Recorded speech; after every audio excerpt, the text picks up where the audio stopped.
परभणी जिल्ह्यात मागील 4 दिवसापासून गोदावरी नदीला रौद्र रूप आलेलं आहे। गोदावरी नदी जी आहे ती दुधडी भरून वाहत आहे। जवळपास 4 लाख क्युसेक्सने पाणी सोडण्यात आलेलं आहे आणि त्यामुळे या गोदावरी नदीला पूर आलेला आहे। जायकवाडी धरणातून पाणी सोडण्यात आले आहे, त्याबरोबर माजलगाव धरणातून पाणी सोडण्यात आलेलं आहे आणि त्यामुळे ही गोदावरी नदी पूर्ण पात्र भरून वाहत आहे।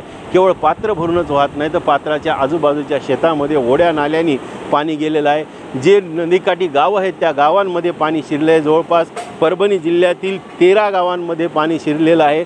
या पाथरी तालुका असेल, सोनपेठ असेल, मानवत असेल, गंगाखेड असेल आणि पूर्णा या 5ही तालुक्यामधील बऱ्याच जवळपास 12 गावांमध्ये पाणी शिरलेलं आहे आणि या 12 गावांमधून जवळपास 1300 लोकांचं सध्या स्थलांतर करण्यात आलेलं आहे।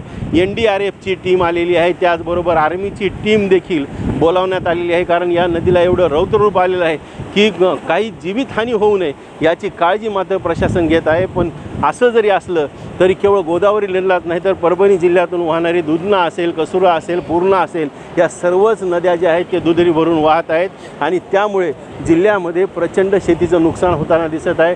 परभणी जिल्ह्यामध्ये जे वार्षिक सरासरीपेक्षा जास्त पाऊस आतापर्यंत पडलेला आहे। प्रत्येक महिन्यामध्ये सरासरीपेक्षा जास्त पाऊस पडलेला आहे, त्यामुळं जूनपासूनच अतिवृष्टी ही परभणी जिल्ह्यामध्ये होत आलेली आहे आणि त्यामुळे आता कुठेतरी जे आहे ते खरीपाचं पीक नुकसानग्रस्त झालेलं आहे। परभणी जिल्ह्यामध्ये खरीपाचं जवळपास 5,10,000 हेक्टर हे खरीपाचं पीक आहे आणि त्यापैकी जवळपास 2.5 लाख हेक्टरवरील खरीपाचं पीक पिकाचं नुकसान झाल्याचा प्राथमिक अहवाल जिल्हा प्रशासनाने नोंदविला आहे। पंचनामे करणं चालूच आहे, पण त्याचबरोबर जे आहे ते जवळपास खरीपाच्या सर्वच पिकाचं नुकसान झाल्याचं शेतकऱ्याचं म्हणणं आहे।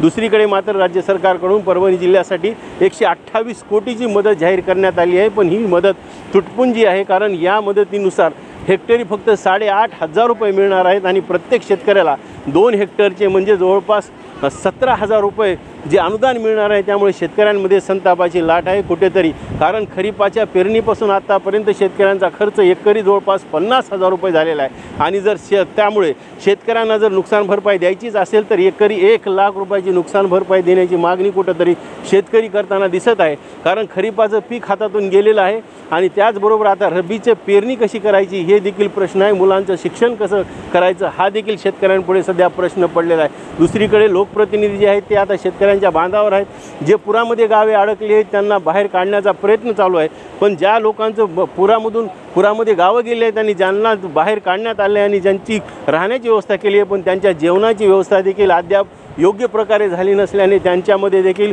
संतापाची लाट आहे।